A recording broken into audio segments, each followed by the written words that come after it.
you folks at home, don't you go nowheres, because the Indy Racing League is just about to start racing. Yes, we are, but last Saturday, round 3 of this year's IROC Series at Chicagoland, Buddy Lazier on the pole. We're on board with Kevin Harvick, the only stock car driver to run up front, trading paint with Elio Castroneves. Lazier led all the way. The final standing show, Indy Racing League competitors swept 5 of the top 6 positions, setting up an exciting final round, which will be at the Indianapolis Motor Speedway, Jack, during Brickyard 400 weekend.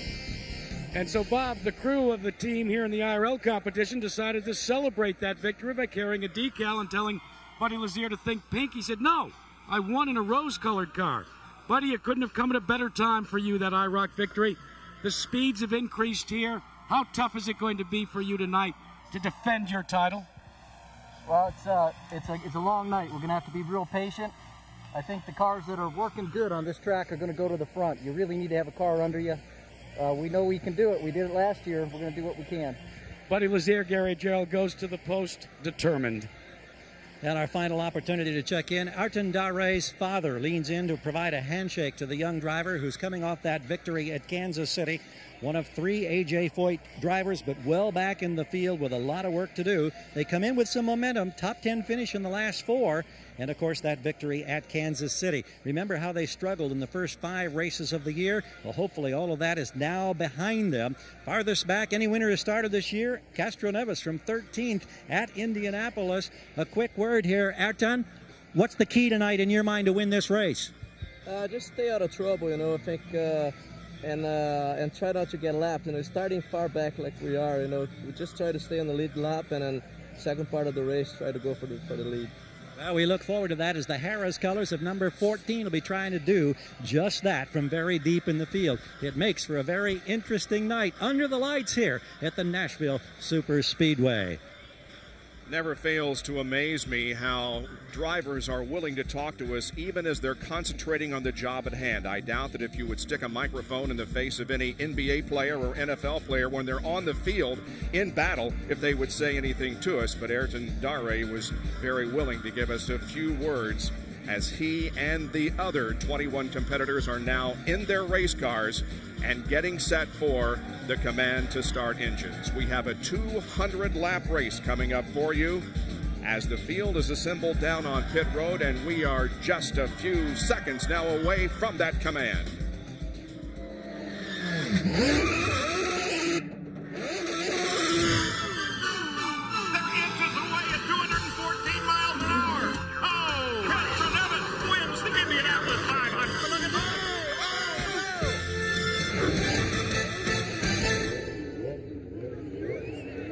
Firestone Indy 200 drivers, start your engines.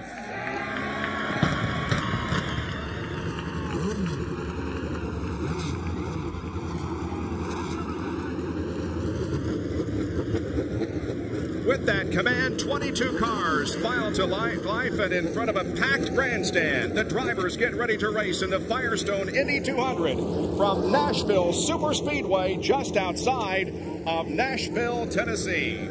Hi everyone, I'm Bob Jenkins. Welcome to IRL Racing, and in the next 2 hours you're going to see speeds in excess of 200 miles an hour around a 1.3 mile racetrack that is shaped in a tri-oval, the banking at 14 degrees, and it is concrete. Now, there were predictions of some pop-up thunder showers visiting the area. However, right now we are in good shape weather-wise. Let's take a look at the starting lineup for tonight's event. Billy Boat is on the pole with a speed of 203.7 alongside the points leader Castroneves. Row 2, the defending IRL champion Sam Hornish Jr. and Thomas Schechter. In row number 3, Alex Barron, his best career start in the IRL, along with Richie Hearn. In row number 4, Sarah Fisher, her best start in over a year, and Felipe Giafoni.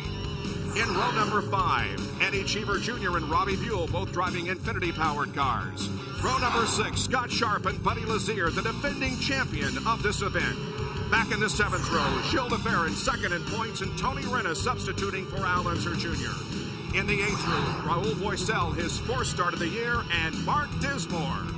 The 9th row features Eliseo Salazar, who is back after injury suffered in April, and the Texas winner Jeff Ward. The 10th row, Ayrton Dare and his AJ Foyt teammate Greg Ray. And in the last row, 2 rookies, George Mack and Laurent Redon. Now, in the final practice session, this is what happened to Jeff Ward. His car pushed out of turn number 4 and into the outer retaining wall. The car is too badly damaged. He will start next to last. Now, as we get close to the green flag, here are the 2 who will call the action tonight, Paul Page and Scott Goodyear.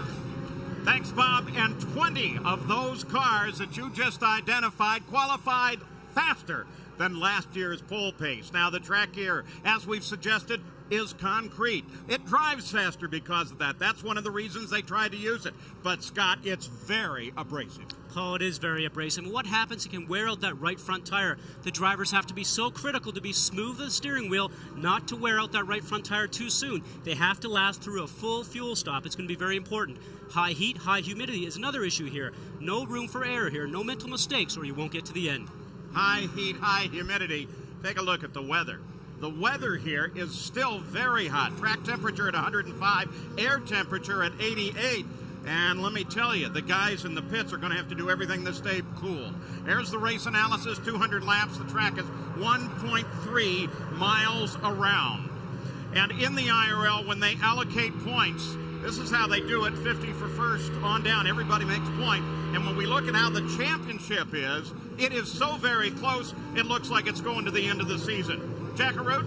Well, let me give you a long shot, a favorite to watch. Sarah Fisher, who did not do well in her first couple of races, now beginning to finish races. Very comfortable with Robbie Buell's teammate. And she likes these short racetracks, Gary Gerald. And from the back of the pack, Jack, too, to keep an eye on, you've seen the grid, but Laurent Redon, no qualifying time. He was a third-place finisher on the Superspeedway at Fontana. He had gearbox problems today, fuel pressure problems yesterday. He starts in that last row alongside Jeff Ward. You saw his problems with the crash earlier.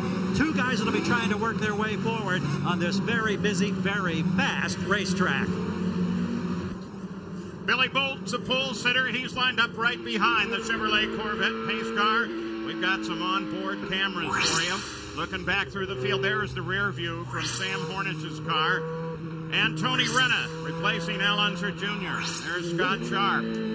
All the way through this field, plenty of action expected. Everybody says, once again, be patient. The pole sitter right there, the number 98 Curb Agajanian car, that's Billy Bolt.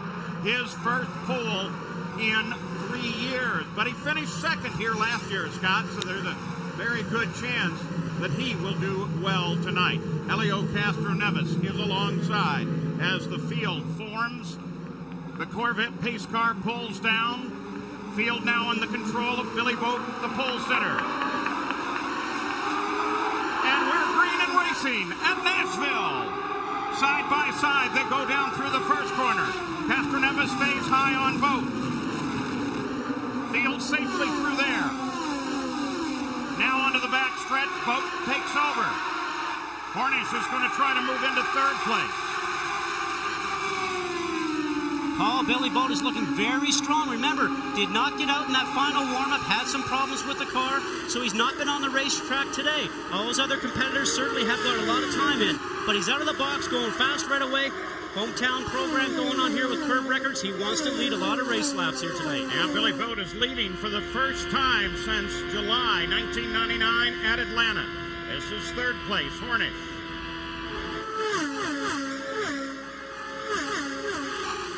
Sam Hornish always likes to lead races, but you heard a couple of key phrases here. Patience and you must survive. They got to work the lines in here on the racetrack, get some more rubber down on the cement surface, and work that high groove. That's what these guys are going to be working to do. Very early in the race right now, so Sam Hornish is playing a very smart game. You're looking at first through third. In the meantime, Buddy Lazier has moved up 4 positions from 12th to 8th. He did that in just 2 laps.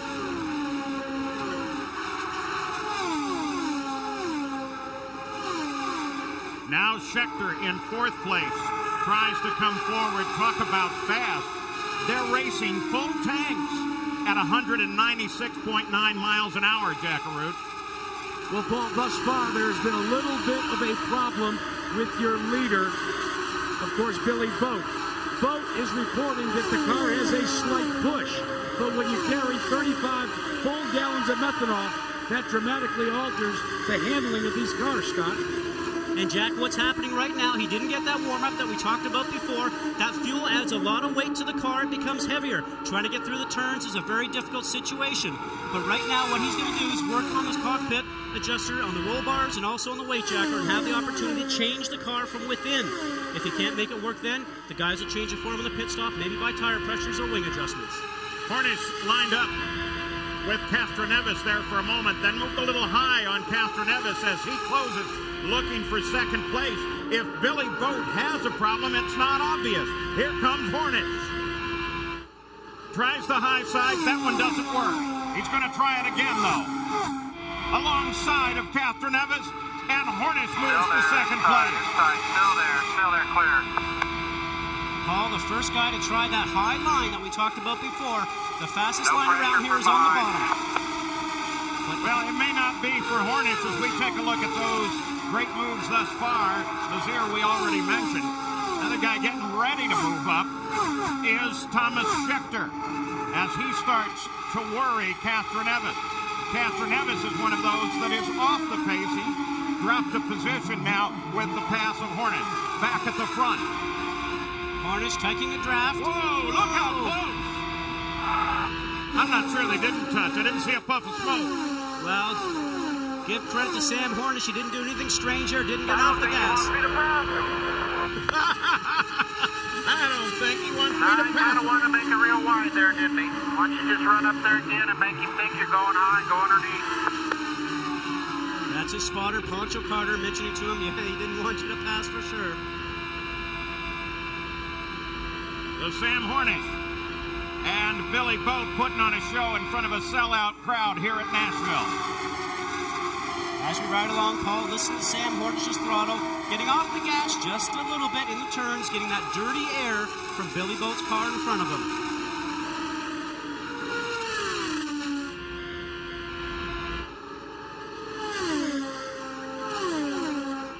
One of about the 400 things I like about night racing is the fact on the onboard camera, once again, Boat makes it a little wide, and that takes the momentum away from Hornish. That a little better and you'll get it done. Still no pressure from behind.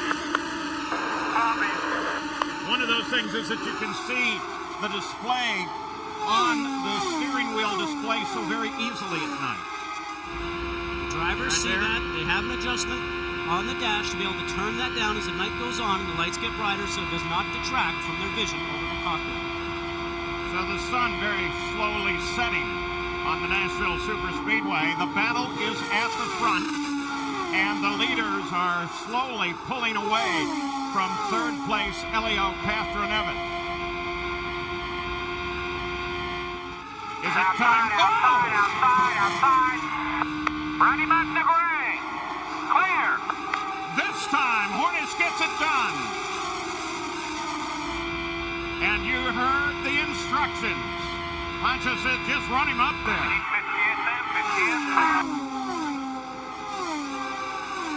So now Billy Boat has to defend second place from Elio Castroneves. There's your leader, Sam Hornish. Lead has changed once now in the first 13 laps of competition. ESPN's presentation of the Firestone Indy 200 is being brought to you by Firestone, America's tire since 1900. Delphi, driving tomorrow's technology. And Chevrolet, wherever there's a winner's circle, we'll be there. The famous Ryman Auditorium, the original home of the Grand Ole Opry in downtown Nashville. We're out at Nashville Superspeedway. Sellout crowd for the Indy Racing League. And the battle is Sam Hornish Jr. now beginning to pull away from Billy Boat and overtaking the back of the field. That's Jeff Ward. Now, Jeff crashed the car that he qualified, had to move it all the way to the back of the field, but it's not been working very well for him, and already traffic moving around. This is Sarah Fisher.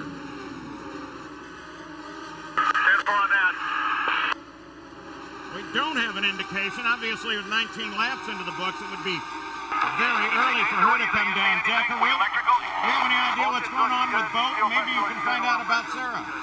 The ball, Sarah Fisher makes her way to pit road. Billy Boat continues to have handling woes. They've adjusted the bars on the car, and that has not solved the problem.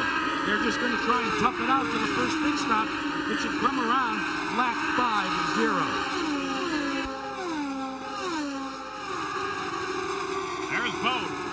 Cornish, by the way, is setting a torrid pace. Very fast, 201.229 miles an hour. Pole last year with 199 miles an hour in qualifying. Back here, the battle for second as Boat and Castroneves begin to close on Jeff Ward. The crew goes to work on Sarah Fisher's car. It seems as if the battery has gone awry. So now they're going to have to pull the bonnet, guys, and replace the battery. It takes a little time. Another disappointment for Sarah Fisher, but the good news is she's in a great car, and she's going to do something with that car. Firestone telemetry on board the leader, Sam Hornish Jr. Listen to him, just crack the throttle a little bit. He's getting through traffic very well right now, not getting hung up behind any of these guys that are in front of him, being able to pick and choose his lines. You see the throttle there, almost full throttle. He's going to try the high line already, all the way around, doing a great job. Off the throttle just slightly, gets moved up from Ray, back on the gas. Caution comes on. Caution comes on. Got a yellow out, yellow out. And so for the first time, the pace slows. Oh, we got a fire here. This is Buell. Buell has a fire at the back of the car. Robbie, stop at a fire truck. Stop at a fire. Robbie, you got a good... Now that's the information from the spotter. They can see the fire right now, but the driver has no idea that the car is on fire. You know something is wrong. You've turned the ignition off. You've turned the car off, and now he gets an opportunity to see what the problem is and the smoke coming out of there. And I can tell you, he'll be in a hurry to get out of that race car. That's a pretty oily fire by all that black smoke there. But Robbie Buell's out of the car. He's safe. And the crew trying to figure out what's going on down there. They averaged 197 miles an hour for the first 20 laps.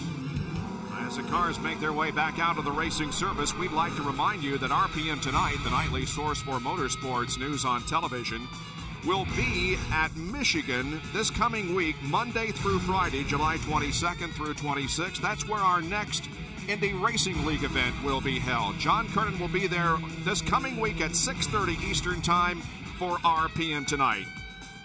Check local listings for Sunday times. More information, log on to ESPN.com. Well, the first break for the drivers, Scott. Let's see what they're thinking. Buddy Lazier, Scott Goodyear with ABC in the booth. How's the track working out there for you this evening? It's a little bit different than when we practiced. A little bit different than our, it's cooled off a lot in the track. For me, I picked up some push, especially aero push following the car behind me, but the track's really coming in. It's real fast tonight. Good to hear. Good luck, and hope you're there at the end. Thank you, Scott. Jack Arute is with Sarah Fisher, who has encountered early problems here tonight. Well, Sarah, you thought it was a battery, but now you're knocked out of competition. What is it, or don't you know? Well, we don't know, Jack. It was missing, and it wouldn't get on pipe, and I'm not sure if it's electrical or if we dropped a valve or something like that, but we had a really good start, and I mean, for only a couple races together, the Smart Blade team's doing a really good job, so we just got to keep the consistency and get some good programs for next weekend. Talk to me a little bit about the track and the conditions thus far. Track's awesome. You know, it's a little bit rougher than the regular tracks that we run on, but track's nice. We've got the Infinity Pro Series rubber, which is real consistent for us to run on, and it's proven to be really good for us. And Bob, that Infinity Pro Series rubber may be the difference. Remember last year there were some tire issues here due to the concrete, but no one is reporting them thus far.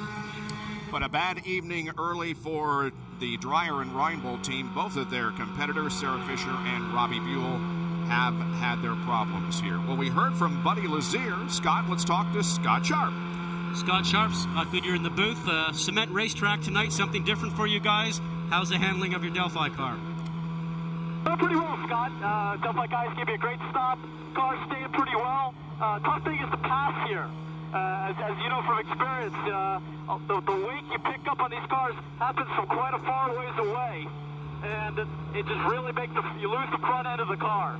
And so I think everyone's going to deal with that a bit tonight. You got to find ways to try to get some air and try to maybe loosen up your car as much as you can to try to get by somebody. Well, long race, patience pays off. Good luck. Sure, thanks. That is Scott Sharp, and this is the third night race of the season for the Indy Racing League this year. And for the spectators, I think it adds an element of suspense, and the cars look faster as they're out there on the racetrack. But we asked some of the competitors about what they liked about racing at night. Have you ever played tennis at day? And when you play at night, doesn't seem like weird? That's the same with the same feeling when we're racing. It's kind of it's not as sharp, the line when you come into the turn. Because you're going so fast that the shadows kind of fool you a little bit as to how close you are to other cars. There's a real different visual from the natural light and obviously the floodlights for me. And I don't know, it just gives the driver a slightly different perspective. It's nothing about vision, but actually mirror reflections in my visor that are created by the lights that then shines from your face back to your visor. It's kind of strange. I can't see really well, you know, in the dark. Bad part about night racing is the vision. The night vision is actually quite a bit different. Things come up quicker, and it's hard to pick up your guy, your crew chief, when you're coming in the pits. Well, some drivers like night racing, and as you heard, some drivers don't particularly like racing at night. Some of the bad things about competing under the lights. Well, Sam Hornish Jr. came in as the leader. Let's go down for a check on his pit stop from Gary Jarrell. Bob, it was a very close thing for Sam Hornish because according to his crew chief down here, he totally missed his marks, and the wheel guns that they used to spin the hub off and change tires barely reached on each corner of the car. Sam said that it was because their air hose was laid out in the Giafone pit that is right next door. But they did succeed in making the change, and he got away with no problem. A very close call, but he did do a good job there. And this crew, very poised, very patient. Bob, they executed under pressure.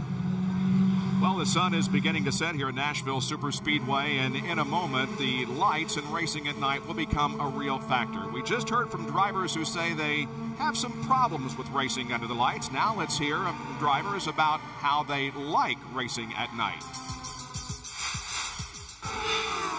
It just seems like the racing's electrified. It's cooler for the fans. It's cooler for the drivers, and the lights are so good these days that there are no negatives anymore. You race under the stars. The track is very consistent. The lights are very soft on the driver's eyes. The pros is that you get to wake up a little bit later. I don't really work well in the morning, so I much prefer it at night. The cars look faster at night. You get a little bit more effective speed at night. It's a pretty special feeling to see cars going around as fast as ours at nighttime. And we're on board with Tony Renna, who is now being shown as the leader of this race. He and Eliseo Salazar did not pit, so they're running first and second. Sam Hornish Jr. lost 2 positions because he was the leader when the yellow flag came out for Robbie Buell. And you can see that Billy Boat, Hearn, DeFerrin, Giafone, and Sharp all changed positions during those pit stops. Jack? Robbie, any warning to that fire? No, I didn't have any warning. Actually, my spotter said, you know, you're smoking, and I didn't feel anything. So I don't think anything broke in the car. It just was smoking, and then, so I figured I was just going to coast in, and then guys were like, you're on fire, you're on fire. They're like, you need to get out. So that was just a function of getting out. We're glad to see that you're okay. Paul, we're getting ready to go back to green. Yeah, in DeLand, Florida, Tony Renna is going to restart this race, leading in his first start in the Indy Racing League. Salazar right behind him, and then Hornish, who of course has stopped. Catherine Evans checked her, and those that were in front before the yellow came out. They're back at it again. That's Salazar just ahead. Renna and Salazar hold on for another lap. Well, for a rookie in this series, Paul, Tony Renna did a very nice job. Got on the throttle smoothly, did not spin the tires. Look back there behind Catherine Evans. Schechter tried to sneak up on him, and so did Billy Boat. That's the eventual battle for second place, as they finally will have the first couple of cars, Salazar and Renna, come in for their stop. And don't forget, Paul, the first first two cars did not stop on the racetrack. Probably have half a fuel load right now, running a little bit lighter on the way to the car. Castroneves works Hornet. The cars in front are quite a lot lighter, Sam. Don't fret if they get away. Right now it's for third, but in reality it's for the lead. Those two cars in front, Paul, are taking a gamble that sometime before...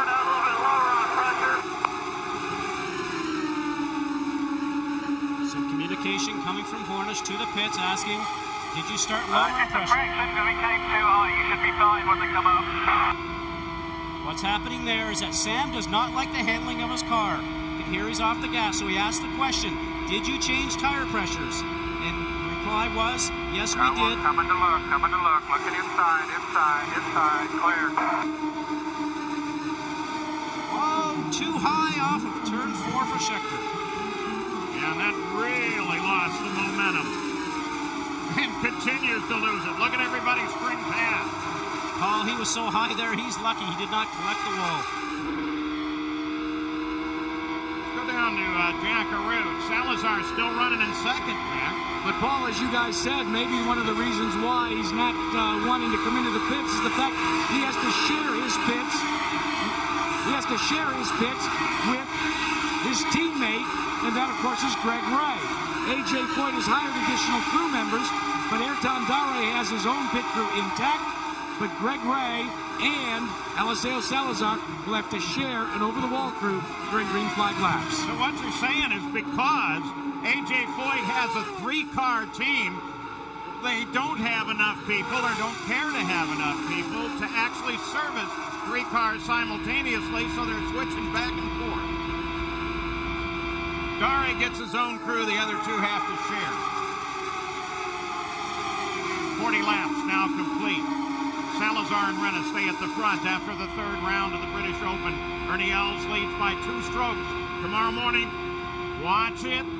Well, he tried, but he couldn't move on Salazar. Harnish apparently still having some sort of handling issue because of the tire pressure. Salazar is a lot lighter, should be a lot faster. Don't forget tomorrow morning, then join ABC Sports for live coverage of the final round beginning at 8. ABC Sports Championship Television. Here comes Castroneves. Now there is proof of a problem. Well, that problem might go away, Paul. As you run, tire pressure builds up, the heat builds up in the tire, and maybe 20 laps into his segment here, Sam Hornish might have a car that's fast enough to go to the front, but give him credit right now. He's not overdriving it, playing it cool. He knows on the next pit stop, the guys will correct the problem. And look who's back there behind Boat now. Jill DeFerrin started 13th, is now up in 7th place. Giafone and Hearn battle just behind DeFerrin. Here we are back with the current 3rd place, Castroneves and Hornish Jr. Again, Renna and Salazar have not stopped and stay in front.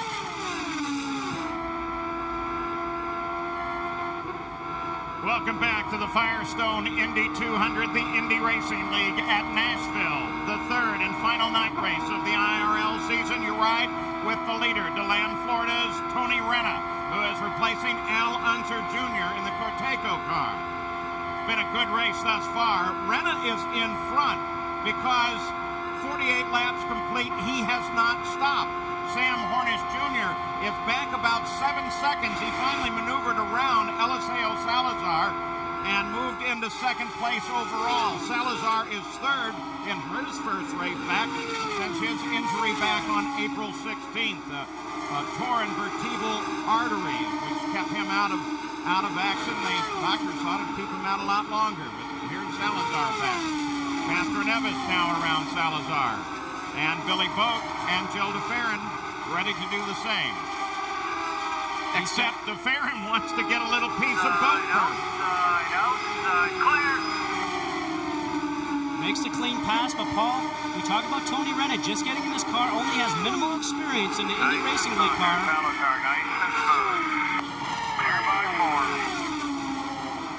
Had some running up at the Michigan track where they'll compete next week, but he checked out after the restart, got a nice lead, and he's run a speed of over 202 miles an hour so far. The fastest race lap so far in this race. And keeping an eye back here at 7th place, Giafone and Hearn, they've been at it fairly constantly. Talking about the leader, Renna, again. He's replacing Al Unser Jr. Al Unser Jr. ran into some problems. He was arrested for domestic abuse. The charge has since been dropped, but little Al has freely admitted that he has a substance abuse problem and has checked himself into a center to get rid of that problem. The IRL says that's an outside problem and not something that they would deal with. The team, Tom Kelly and their group, has given him all the support that they can offer, and we all wish little Al well and hope he's back soon. In the meantime, Tony Rennett's doing a pretty good job for him. Now they're beginning to report that Salazar will be into the A.J. Foyt pits in about 2 laps. So logically, Renna's going to have to be in about the same time. And there is Salazar as he slows down. Paul, this is what they didn't hope for. They hoped to catch a yellow, to be able to pit underneath yellow. They'll certainly lose a lap here because all the other cars are on the track at green racing speed. Yeah, but the gamble was worth it, Jack. Well, indeed it was, and calling the shots for Eliseo Salazar and Richie Simon, Dick Simon's son. Now watch when they complete their change of Firestone tires, they're going to adjust the front wing. There, through he goes, brings the wing up 1 full turn. But it's taking a long time on the rear. They've got a problem with the rear tire. The gun goes bad. Oh, this is such a long, laborious stop for Salazar. Oh, that was very costly for Salazar. You can know that's going through his mind, Paul. He's been off rehab for the last 3 months, and he goes through his mind. Drivers do mental tasks before they come to the racetrack, and he's had a lot of time to sit at home, think about what his first race would be like, and when you have a bad stop like that right out of the box, that one hurts you. Well, and it's bad enough on a 1.3-mile circuit. You can go a lap down into green racing just like that. Gary Gerald, what about Renna? Well, we checked in with Jim Freudenberg, and we asked him how close to that first stop. This was several laps ago. He said about 20 laps, and I looked at him almost in a state of disbelief. And I'm still in that state of disbelief as we watch him on the track, and we wait along with the crew to see when, in fact, he does come in. I'm hoping that math is right. Renna handles up Jeff Ward, who is running now 2 laps behind the lead of the race. And the caution comes out. Yellow, yellow, yellow. Oh, what a break for Renna. Okay, Tony, get her slowed down here.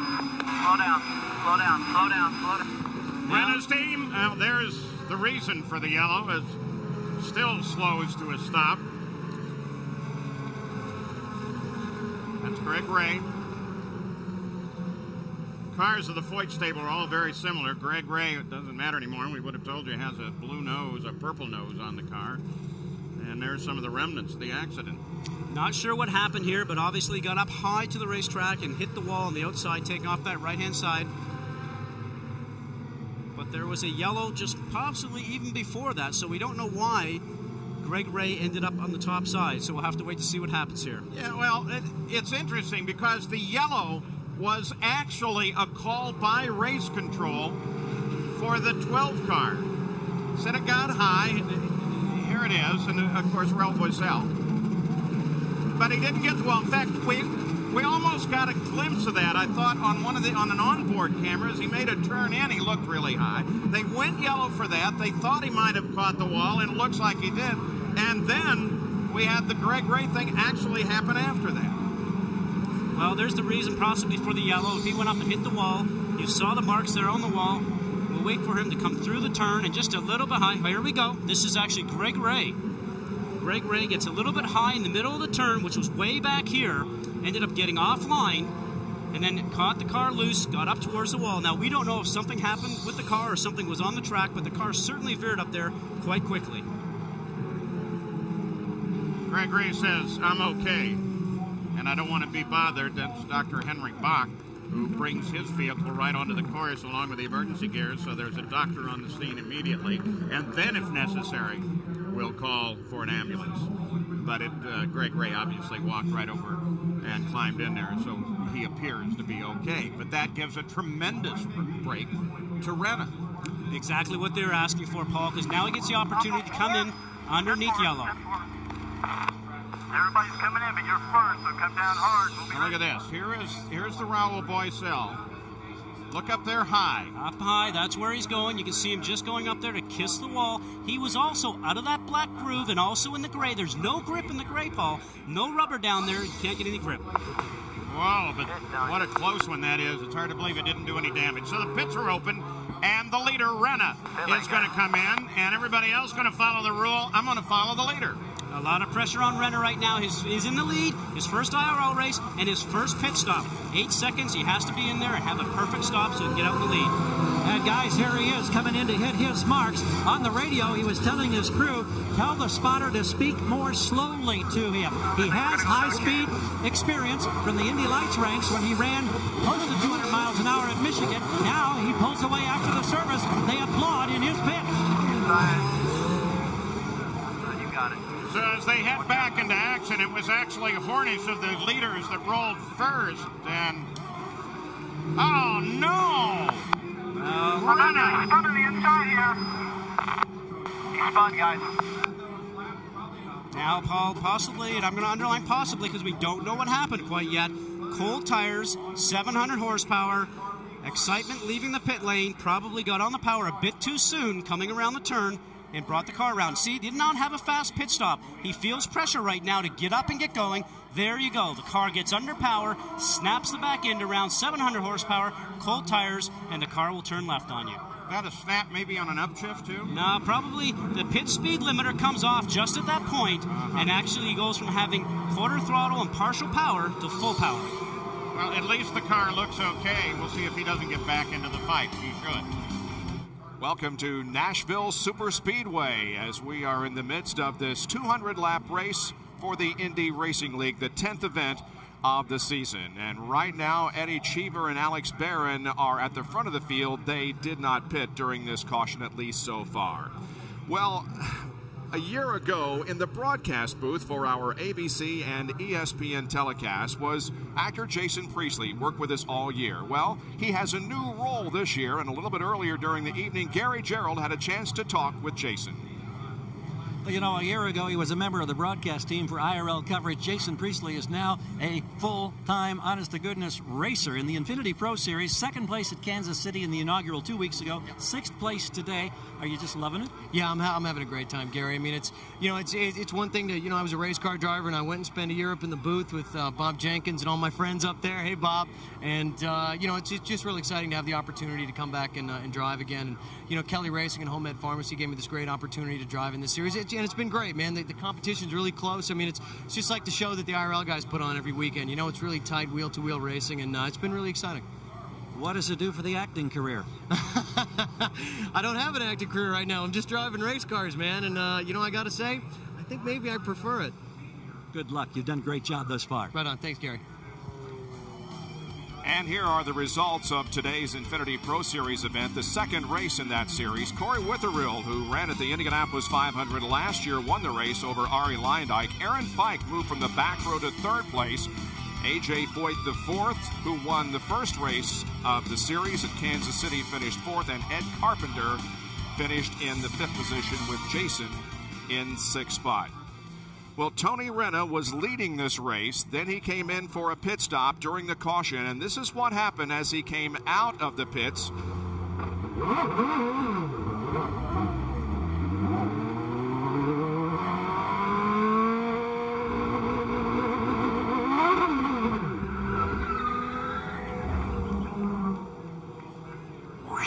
And Scott Goodyear, a bad break for this young man. Apparently cold tires got to him, huh? Well, Bob, he was doing a great job. He came in first. He had the lead of the race. He did everything he was supposed to do. Now, they had a slow pit stop. And when he comes out, he knows that he's now lost positions. He's going out about fourth or fifth, about ready to get passed by another car. And as the car is going out, He's actually coming up to speed. He's on the rev limiter, and the pit speed limiter then electronically turns off. He gets all that horsepower to the rear wheels and spins the tires. Now, the key secret here is to make sure that you're only on the throttle partially, so when the electronic limiter turns off, you've only got a minor amount of horsepower, not 700 to the rear wheels. It's really a rookie mistake, and I assure you, he'll learn today and he won't do that again.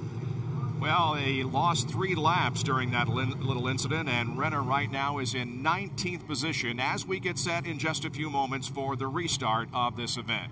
Nashville is, of course, Music City, USA. It's always great to come here for the race and to visit some very well-known places in the country music industry. We asked some of the drivers that compete regularly in the Indy Racing League who their favorite country music artist is. Yeah, I like Faith Hill. This kiss. That's pretty good. Johnny Cash. Tim McGraw. I listened to a lot of Willie Nelson when I was growing up, so Willie has a soft spot in my heart. Shania Twain. I liked her. Snoop Doggy Dogg. Toby Keith and Martina McBride. Faith Hill, because she's cute. Oh, Reba. Gotta love her. Lovely Elvis. You know, Elvis is king, baby. A variety of opinions there from some of the drivers on who their favorite country music artist is. We'll be right back. Back here in Nashville Superspeedway, Eddie Cheever Jr. in the Red Bull car is leading an Indy Racing League event for the first time since earlier this year in Fontana. He and Alex Barron did not pit, and so they are first and second. Elio Castro-Neves is running in 3rd position. That's where he was before this caution period. Jack? Well, Bob, Greg Ray has been released from the infield care center. That means you're okay, but you're still scratching your head as to what happened. Yeah, I mean, it's very disappointing for Harris and A.J. Foyt. You know, we had a big group of people from EDS and A.T. Carney here, and we had a pretty good car. We were moving our way up the field, and I saw the yellow come out, and we were right on line, and I don't know if something broke or ran over some fluid or cut a tire or something, but I was right on line, slowing down. The car just took off, and I was just a passenger, so really disappointing. I mean, like you said, I think we're scratching our head. I think that must be the Bermuda Triangle over there or something, because it's just very disappointing for everybody involved. I mean, we deserve to have better showings than this. Well, we're glad that you're okay. We look forward to your appearance at Michigan next week. Bob? Well, Scott Paul here with the Firestone Winners Cam, Ayrton Dare. Firestone provide that camera to him because of his victory just 2 weeks ago, his first of his IRL career at Kansas City. Pace car has now pulled off. Next time around, we should see green. Renna did get restarted. Eddie Cheever is going to lead the field back. The actual second in line is Barron. Salazar is there right behind Cheever as we show you that restart order. But he, of course, is now a lap down. Cheever has gone 43 laps since his last pit stop. Barron 38. Everybody else just stopped 8 laps ago. And Cheever gets a nice restart. Barron looks to get up and around. Can't do it, but now Barron's under attack by Castro-Neves. And Hornish is under attack by DeFerrin. A momentum thing, Paul, on the restarts. If you don't time it right, then all of a sudden you get a situation where you don't get past the driver in front of you, and then you lose your momentum. There goes Hornish, and DeFerrin comes with him as they both go underneath Castro-Neves. And Scheckter closes in to try to battle as well. And Scheckter gets Castro-Neves. Now remember, we're coming back after this restart. Maybe tire pressures are low in Castro-Neves' car. He's playing a bit of a blocking line right now. Running low, trying to make sure that the guy doesn't get underneath him. Taking the air away from Scheckter, and sure enough, he's going to start doing some work to try and get himself back up to the front. Now DeFerrin gets around Barron. Brings Scheckter with him. But as yet, Scheckter hasn't been able to handle up. Now back toward the front. Cheever under attack by Hornish Jr. Cheever is the current leader. Gary Gerald, what's going on with Castro-Neves? Quick word we had with Tim Cindric just indicated everything's okay. They were very close to contact. He just got a little high in the groove and and lost momentum in the gray. They're just telling them be patient and go to work. There goes the lead, Hornish trying. Clear. They were looking for a pass on the lead. Hornish, it gets around. But remember that Cheever is the leader of this race. Some swapping back and forth there right now, some great passing. These guys love that. Remember, this is a one-line racetrack. These guys want to try and get the pass completed before they get to the center of the turn. So now Hornish has Cheever right there. This is for the lead. Paul Hornish made up a lot of time there in a real hurry. Go by. You can hear a spotter telling him no pressure from behind, giving Sam time at his leisure to make the pass when he thinks he needs to make it. Making the timing right anytime he thinks he can get a run coming out of the turn on Cheever, who's just in front of him.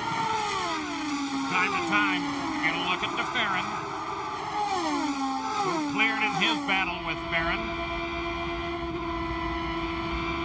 And he now begins to close on this fight for the lead.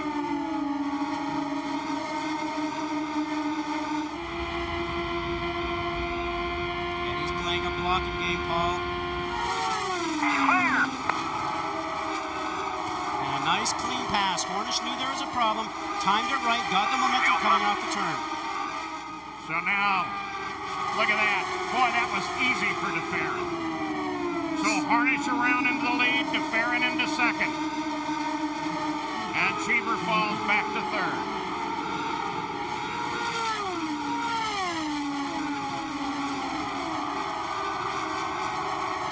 Hornish, DeFerrin, Cheever, top three. Tomorrow, the great outdoor games continue on ESPN and ESPN2.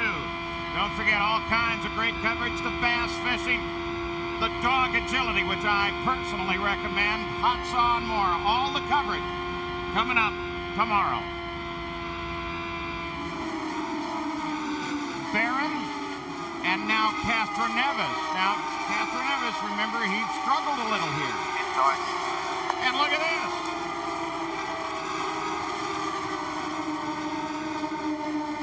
Dare comes back in.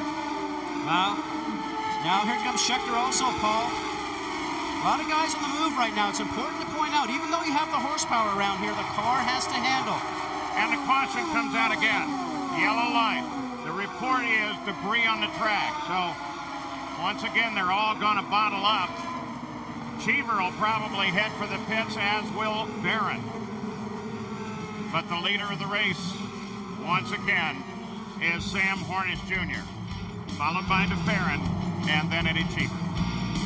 Nashville Superspeedway is under a caution once again, this time for debris on the track, and it's good news for Eddie Cheever and Alex Barron. You can see there in our graphic how it has been 50 and 55 laps since they have had a pit stop. So here is Cheever now on the entry to pit lane, and Alex Barron is right behind them. So a bit of a break. These two drivers will be able to get some service here under the caution. Sam Hornish Jr. is still going to be the leader of this race, with Gilles DeFerrin running in second position, and Ayrton Dare will be shown in the third spot.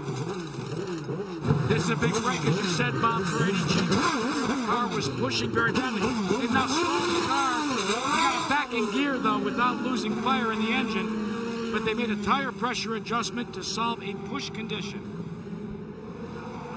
The debris caution is a short one. We're set to go back to racing once again, Paul. And it'll be Sam Hornish Jr. that leads the field back, followed by DeFerrin, Ayrton Dare, Elio Castroneves. Salazar will sit in there as we show you the restart order between DeFerrin and Dare. Those cars are very similar. You can see them back there. Sellout crowd here tonight as we go back to the green flag. They've been running laps very fast, over 201 miles an hour.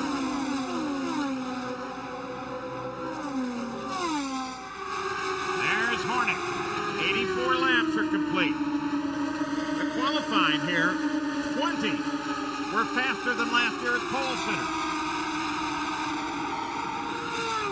Paul Hornish is doing exactly what he did last year. He led 86 laps in the race event last year and looked like he was on his way to sail to a win until he had a clogged fuel injector, which slows the engine down. One cylinder wasn't firing. He ended up having to work his way back through the field and ended up not having a win. Buddy Lazier won for his third event here last year. Buddy Lazier obviously winning the IROC race in Chicago last weekend, but not having good luck with it right now, sitting back in 11th. Pennzoil Panther on point, Sam Hornish Jr. And Marlboro Team Penske and DeFerrin from the Harris car of Ayrton Dare. DeFerrin, you have to say, is very impressive. Didn't have a great qualifying, started 13th, said that he thought he would have a good race car. He's done that earlier this year, started from the back and got himself up towards the front, but right now he looks like a guy that's very patient, running a very smart race. You know there's a long way to go yet. Talking about that leader, reigning Indy Racing League champion. Wants to get away from the track, puts up a bowling ball and relaxes. Sam Hornish Jr., young but incredibly quick.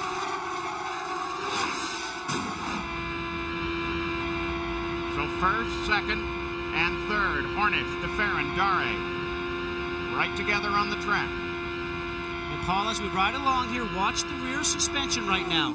You'll actually get a chance to see that move up and down, and you can see how bumpy this racetrack is.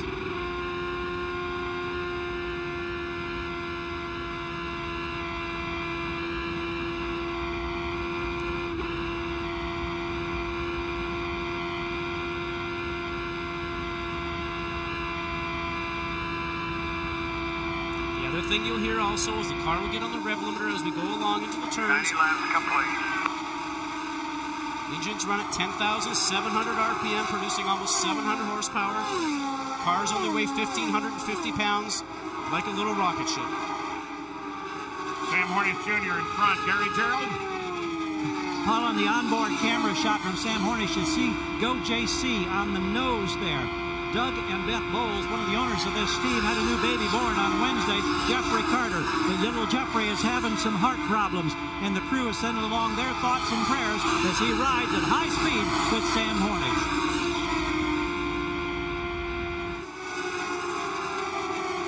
That's Jeff Ward ahead of Hornish. Ward is way behind the race, a full lap behind. He was able to catch up. He was two back. And under stops, he was able to come back to one lap down.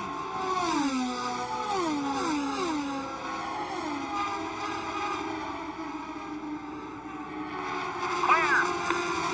Top three. Hornish, DeFerrin, Dare. Catherine Nevis is now joined in this fight. Approaching the halfway point in the Firestone Indy 200 at Nashville. Sellout crowd. They can watch it live or watch it on the Jumbotron. Back at the Firestone Indy 200 at Nashville. There's the top of the field. Top five for you with Hornish Jr. still leading. Some change there. Now let's consider the point standings. When they arrived here, here's the way the points worked out, with DeFerrin 8 behind and Sam Hornish Jr. 19 back. Right now, if you were to calculate them based on the positions they're in at this moment, Catherine Nevis and DeFerrin are tied for the lead in the points fight at 347 points, and Hornish has moved to within 1 point of that battle for the lead. So it's really tight and continues to be, and probably will for the rest of the season. Nashville Superspeedway, the Firestone Indy 200 approaching the halfway point. Matter of fact, as they cross the line this time by, it will be the halfway point.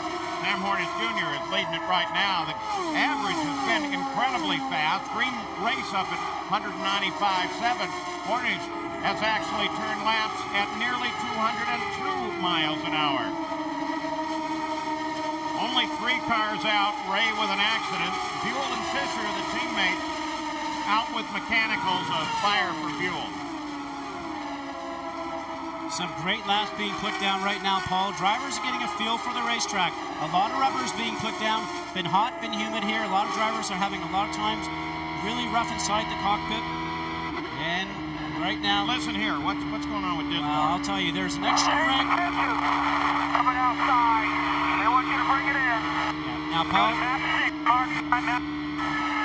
there's an extra red light on his dash right there. That top single red light is giving him an indication that there's something awry in the motor.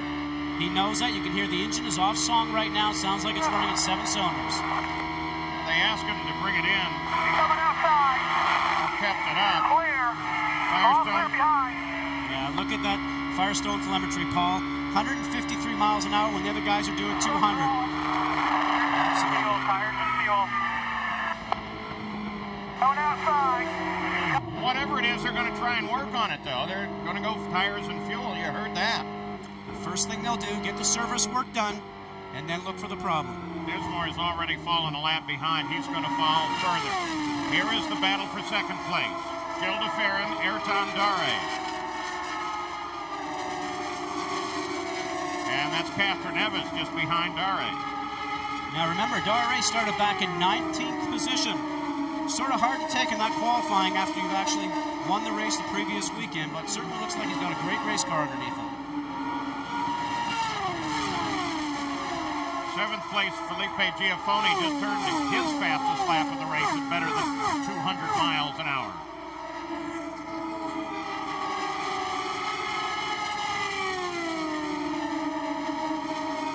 Cars here at Nashville this weekend. Next weekend to Michigan for the Michigan Indy 400.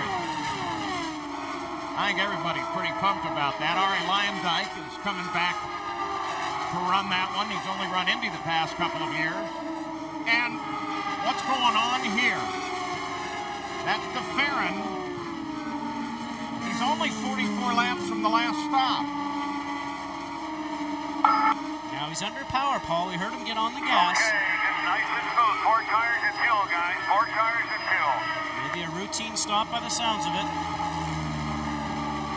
His motor sounds off song, but that is a pit speed limiter that you hear. 2, 1 is shallow. Shallow. Nice and smooth. Nice and smooth. All right, let's go, guys. Watch me. Get a good one here. Seems like no changes, Paul. Nice clean stop. 9.8 seconds on the stop. We know de Ferran could go easily another 10 laps, so Penske's splitting the strategy now. Now they're talking about bringing Dare in. All these guys running at the front, probably using a lot of fuel here tonight. A lot of fuel in these hot, humid conditions to keep the engine cool. Here, Dare off the throttle a little bit, just mid-turn. 130 degrees inside the cockpit there. Goes underneath George Mack to give another lap down. Oh, look at Andrew. He's high, Careful. Oh, yeah, not quite careful enough. So Salazar brushes the wall. We talked about that one lane at this track, Paul, in the bottom, and the guys have to start working, getting the rubber up on the high side. Looks like he might have made room for the guys to go underneath them. It just got caught up in the gray with those right side tires. Sucks you right up into the wall, just like quicksand. And if his teammate Dare was planning on a stop, that's going to help. On a gaggle of cars, he's a little bit high, and then he just gets into that grade. It takes him up. Now, this track is a little different than some of the other tracks that we work. To go side by side, you almost have to be wheel to wheel. You see, there's a little bit of space right now between himself and the car in front of him, or car beside him, and he just is not low enough to be able to keep on that black section that we talked about, which is actually the area where all the rubber is, where you get all the grip. Though that looks like a fairly light hit, and probably is. It's a brush with the wall, though a lot of damage. We have to remember that Salazar suffered that very serious injury back on April 16th, a torn vertebral artery, and the crew is right there. I'm sure they're thinking about that. They want to make absolutely sure that he's fine. I can tell you from experience, Paul, that these guys are the best in the business. It's great that every track that you travel to, you have the same doctors and medical workers going with you to each venue. He climbs right out, hops out easily. Don't forget to log on to ESPN.com, keyword ABCIRL, to check our new Speedcast real-time race results and IRL Challenge Fantasy game. So Hornish is slowed at the 111th lap behind the Chevrolet Corvette pace car. Dari is second. Castroneves is third. DeFerrin went in before the caution came out. The pits are now open.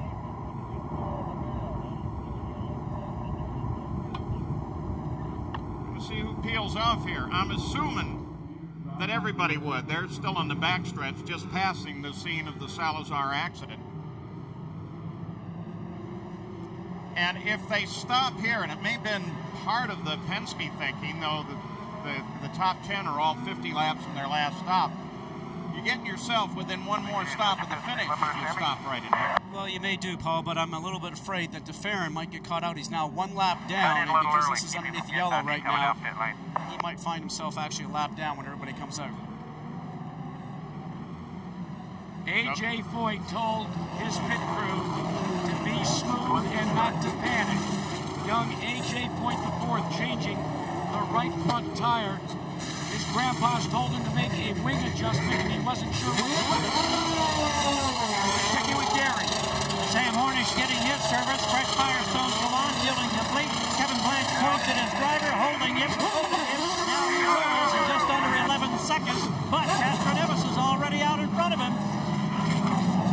And Dari got him right at the line as well. The line for the blend. So Hornish loses at least 2 places coming out of the pit. That's a beautiful Bell South Tower in downtown Nashville, Tennessee. We're located about 30 miles from that city at Nashville Superspeedway, and it's the 10th race of the IRL season. Eddie Cheever has chosen not to pit once again during this caution period, so he is at the front of the field. Elio Castroneves is running in second spot. Well, we're past the halfway point, so let's take a look at what's happened so far.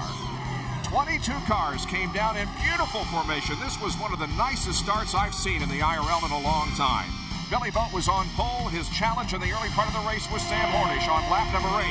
Hornish came down through the tri-oval, tried him high. They almost touched, but Boat hung onto the lead. 4 laps later on lap number 12. Hornish goes to the inside this time, and Sam Hornish, the defending IRL champion, takes the lead for the first time. On lap number 24, trouble for Robbie Buell as his car was smoking and even fire seen from it. On the 58th lap of the race, Greg Ray smacks the wall in turn number 4. He was able to walk away, however, from the accident. Tony Renna led until the caution. He was coming out of the pits and spun.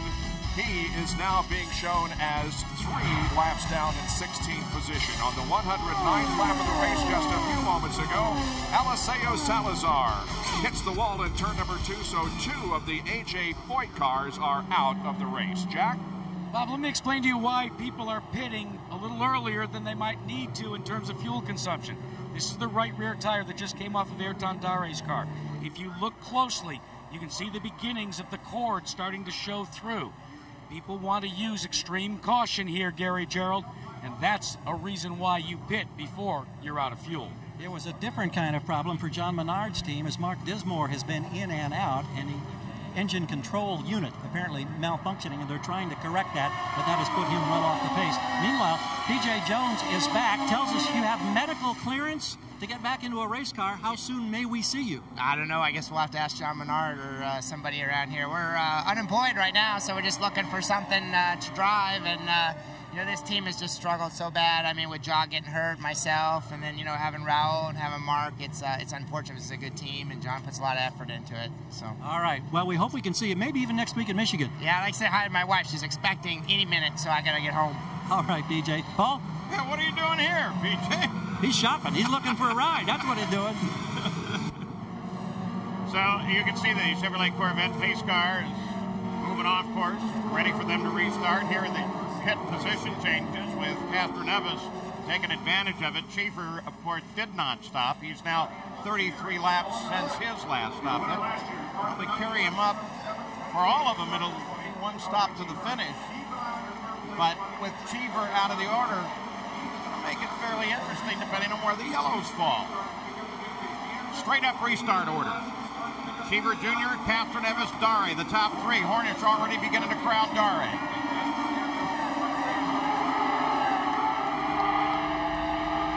Green flag is out here Sam Hornish Jr. Roger. Just ahead of them. Dare works Castroneves easily. Moves into second. Now taking a look at Cheever. Well, this guy caught the fever when he won 2 weeks ago at Kansas City. He takes the lead. Oh, that's awfully strong after the restart. Boy, he didn't even lose momentum. Tried him on the high side. It didn't work. Eddie closed the door. He went to the low side. He wasn't going to take no for an answer. Now Castroneves comes up to work on Eddie Cheever. Hornish closes. Eddie doesn't look like he has the speed that he needs. He's starting to run a bit of a defensive line. Schechter, Giafone, Lazier all close in behind this fight. Certainly Eddie wants to do so well for the team and Nissan and Infinity. They've got a plant very close here. It's almost like a hometown race for these guys. They go too wide. Back there you saw Barron and Boat trying one another. Here comes Hornish. Well, that was pretty easy. And Schechter's right behind him. He'll probably get a draft coming off the turn. And Schechter, the 52 car, he's got the boss. You're getting a little more careful about that. Well, there's probably some radio communication going now, Paul, after a few of the collisions that those guys have had so far this year as teammates. Oh, look at this. Giafone and Boat as they come up behind Cheever. Giafone gets high. Loses some of the energy. Sharp's coming in. You're on board with Sharp. This is when it always bunches up after the restarts. Great opportunity to take time and maybe get past some of these guys because they're all bunched up. If they spread out, you get past one guy and you got to go many, many laps to be able to get caught up to the next guy in front of you. So here's a prime opportunity to get past a few guys, hopefully in just a few laps. Dare takes a look at Lazier a couple of times there, decides not to get involved. It's actually his teammate, Tony running behind him. Boy, look at all this traffic. This is a D-shaped oval, Paul, a very familiar track to a lot of these drivers, but it's 1.3 miles in length, not the 1.5 that we're used to, or the 2-mile track that we'll be visiting next week in Michigan. You wouldn't think that would be a big difference, but I can tell you spend a lot of time turning the race car here, not that much time going straight. Barron, DeFerrin, Richie Hearn. They all battle one another back at 10th place.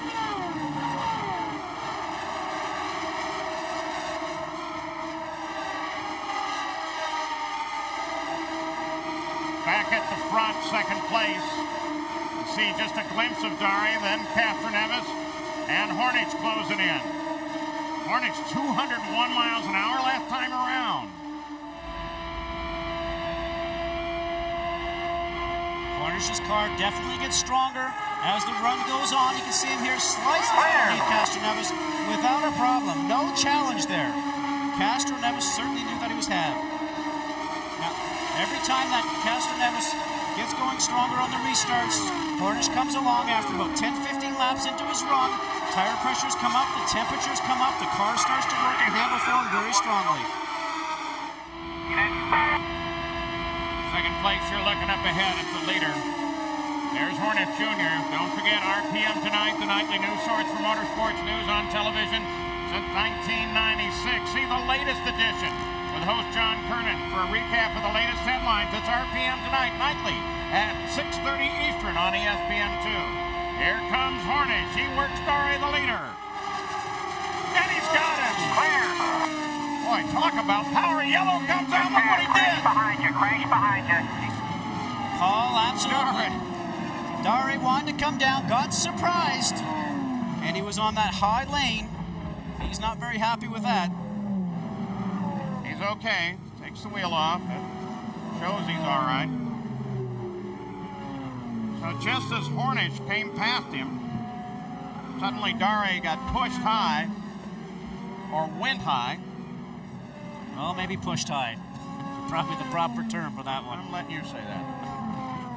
But you know, Sam had the momentum, had the speed, but this is where the spotters come in. He's got to tell him that he's looking, he's going low, and once you hear that, if indeed a spotter did tell him that, then he knows he has to make room and make a lane. A.J. Foyt came here for the first time this year with 3 cars in regular series competition, and 3 of them are all going to go back on the hook of the record. Now watch Paul, he's clearly underneath him, has a run on him, but I think he did bring an element of surprise to Daré, because Daré was going towards a low line, and then these cars have to run so close, almost wheel to wheel, to be able to get through the turn side by side. And you can see right now that Hornish is still a lot of space down here on the bottom. He's not down to the bottom line yet, still about 3 feet. The car needs to be down to the bottom line, but he's already surprised Daré. Daré's reacted with the wheel, gone up to the right. He's now up into the gray up here, and sure enough, he's going towards the wall.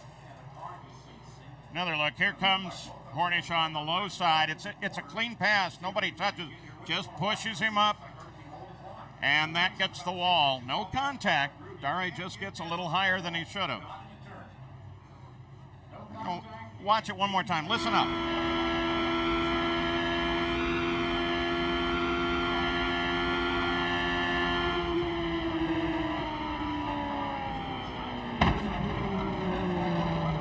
Paul, you heard them get off the throttle. That's the element surprise. Had to turn right out of the throttle, or out of the steering rather, to make sure they didn't end up hitting Hornish, and sure enough, he was up on that gray. And mostly what I heard was the very expensive sound for A.J. Foyt, our 5th caution of the night. Under our 5th caution of the evening here at Nashville Superspeedway, due to an incident involving Ayrton Daré. He becomes the 3rd A.J. Foyt driver of the evening to exit the race by crashing. Right now, it is Sam Hornish who is leading this race. We go down to Jack Arute. And A.J. Foyt is surveying the damage from one of his 3 cars that end up wrecked badly. How tough is this on this team, A.J.? Well, with Michigan next week, it's 3 cars, but they were all doing pretty good, you know. And one thing about the racetrack, you get out of the groove, your history, and that's just racing, you know. You talk about just being racing. 2 weeks ago in Kansas, it came up all roses for you. Well, like I say, one day is chicken, next day is feathers. So we had feathers here, including with Anthony, you know. He got in trouble, and it's just one of them days. You can have good weekends, you can have bad. All you can do is smile and go get ready for the next one. All right, well, real quick, let's get a quick comment from Eliseo Salazar, who's made it back, too. A.J. Foyt just looks at him and shakes his head. I don't know, was that a good look or a bad look? I don't know. I'll have to ask him. You know, I haven't been able to talk to him. But we were, you know, running at the front, but then we had a bad pit stop, 27-second pit stop, and that put me, you know, a couple of laps down. And then I guess, you know, I changed my style, my driving style. I was being too nice, letting people on the inside because I wasn't fighting for the top positions. And I let somebody an unbody last year, and that put me on the outside, and I touched the marble, and it was a slight hit. You know, I mean, I didn't hurt the car much, but unfortunate. But on the other hand, you know, all in all, it was a good weekend. We were running competitive, and it's great to have you back. We are back. Thanks, Eliseo. Bob? Eliseo Salazar is back. A.J. Foyt, by the way, referred to Anthony. That is, of course, A.J. Foyt the 4th. He finished 4th in the Infinity Pro Series race that was held earlier here today. In the Indy Racing League event, it's Sam Hornish Jr. that leads the competition, 134 laps in. He has led so far 56 circuits. It began at Homestead Miami Speedway in the very first race of the season, and it continues today. The battle between Marlboro Team Penske and the Pennzoil Panther team. There are the stats.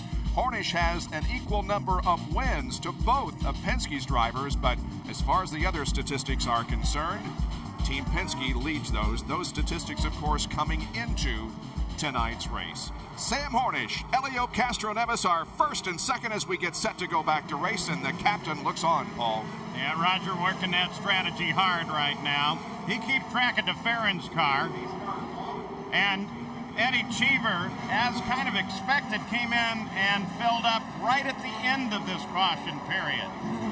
So now the field controlled by the leader, Sam Hornish.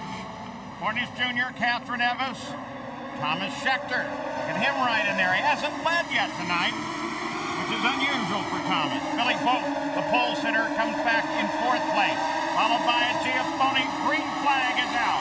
Here we go again.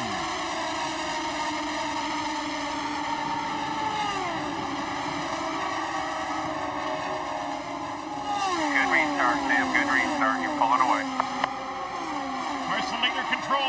restart, and that momentum helped.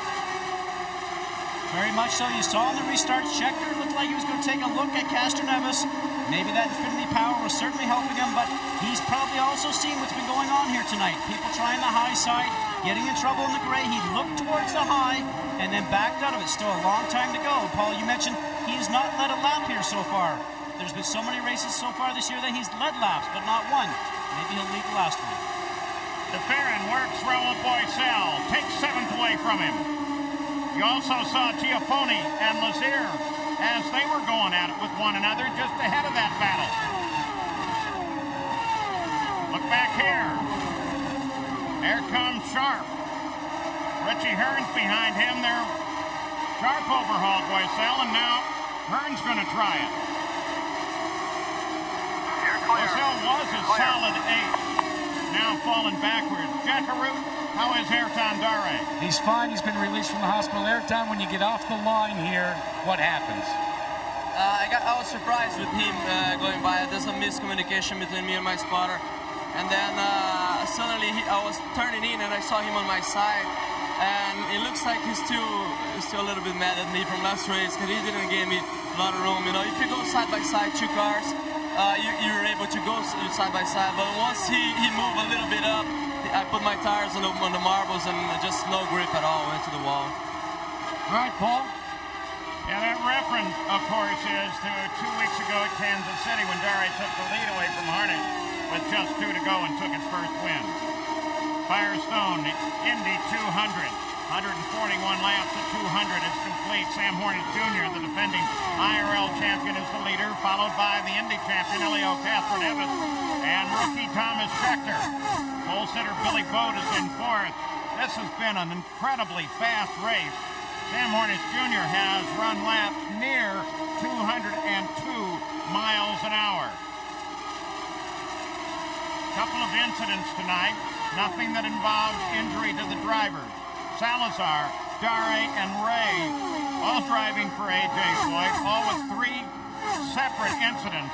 Costly night for the man from Houston. Very difficult for those guys, Paul. What do you think? Dare won last weekend. It was strong, was leading when he got crashed out here tonight. So big disappointment for him, but such a talented young man. He's going to probably win a lot of races coming up here shortly. And to get through that breakthrough race after so many tries, what a satisfying feeling that has to have been. Castroneves now has the rookie Thomas Scheckter working on him.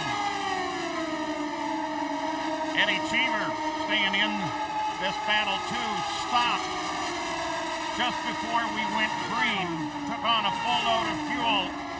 There's been a lot of conversation up and down the pit road about what you need in terms of caution to make it with 1 stop to go or to make it to the end. Hornet Jr. was especially interested, and they told him, you're going to need more distance or more yellow, Gary. Yeah, he was inquiring even if he came in and got a full load of fuel, if he could go to the end. Andy Brown told him he would need at least 13 laps of caution, but they're nearing the window now where a full load of fuel will take you the distance. Joe DeFerrin was one of those in the top 10 who did pit, and he has been told by Penske, remember, everybody in front of you is going to have to pit. There's a serious conversation. That's the sight gauge on the tank itself with methanol, and they mark it, Scott, after every stop, recalculate it, take a look at the telemetry. Unfortunately, the telemetry, even though you reset the flow gauge that reads that, fuel-injected car, you don't get an accurate reading all of the time. I mean, it's close. It's good enough for you and I in our passenger car, but it's just far enough away that it can make a world of difference on a 1-mile track. Well, so it is Sam Hornet Jr. still in front.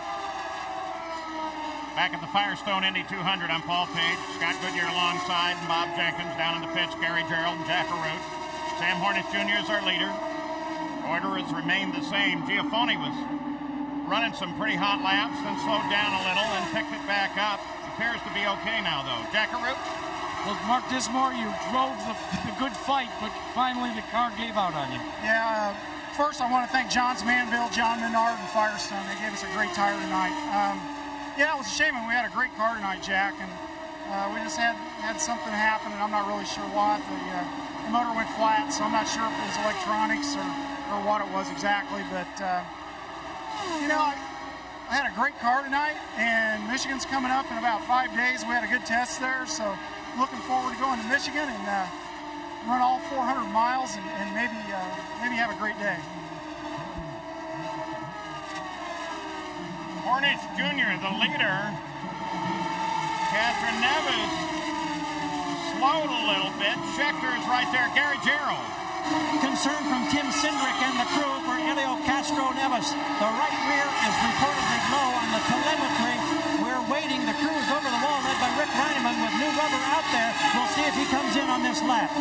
Gary, if they decide to stop right now, everybody, if they stop at this moment, is in range of the finish, are they not? Yes, they are. They're in the window now where a full load of fuel will take you comfortably to the checkered, even if it's green all the way. Catherine Neves still holds off Schechter. Boat closes on Schechter. Boat's going to try him.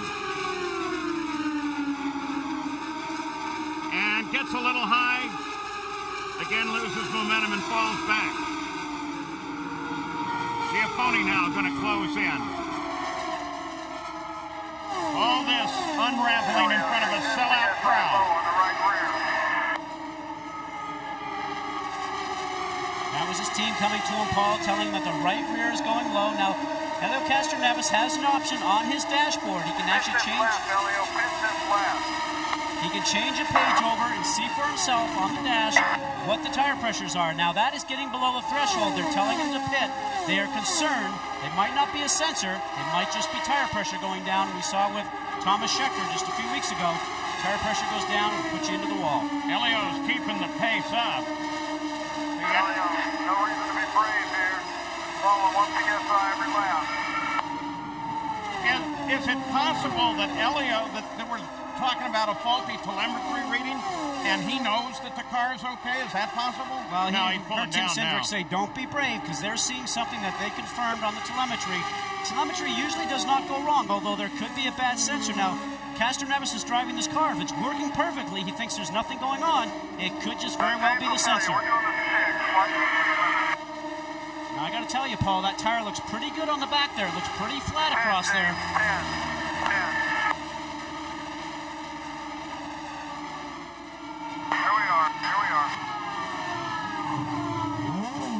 Castro Neves here. The right rear is the concern. You hear Tim Cindric, and you heard him tell Helio, no need to be brave. Rubber complete. Oh, now the jack is back up. Now they get him away.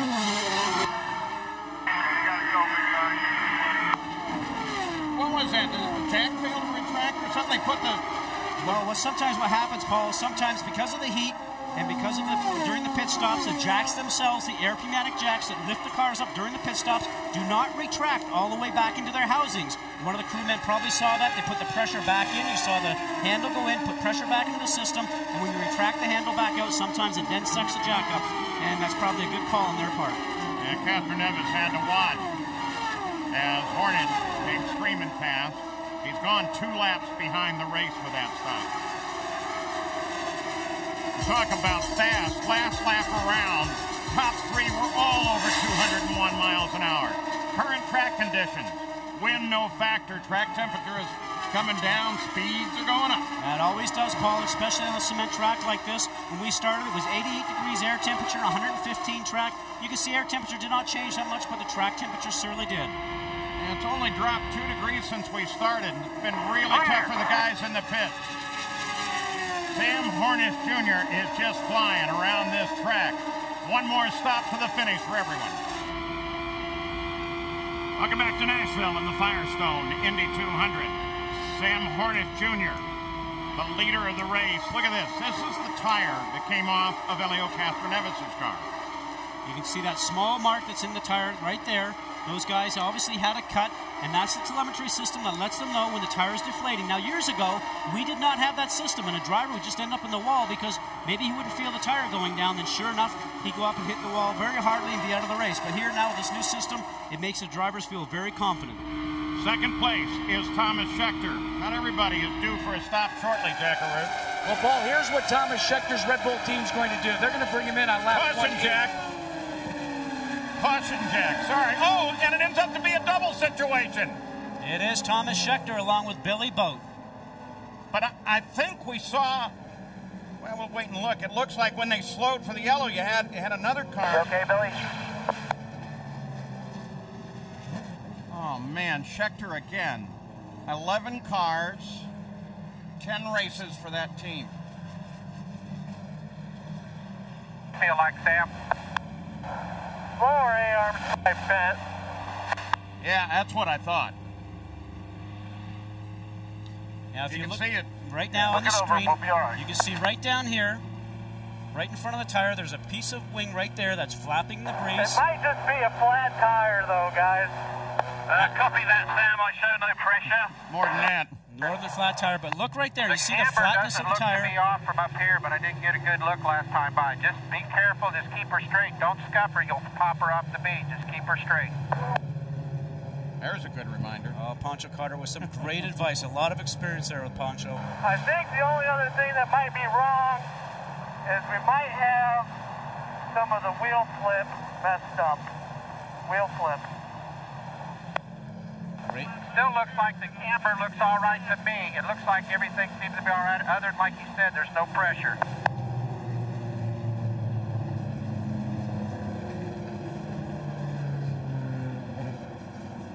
They're going to try and open the pits this time, so be ready.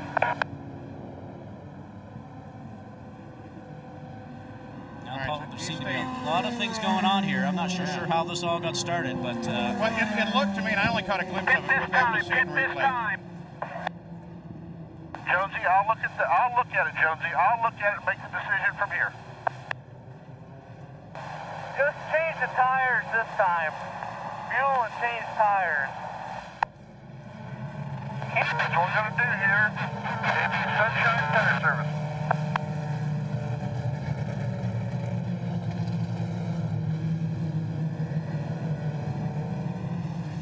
Make sure your pit limiter's set, Sam.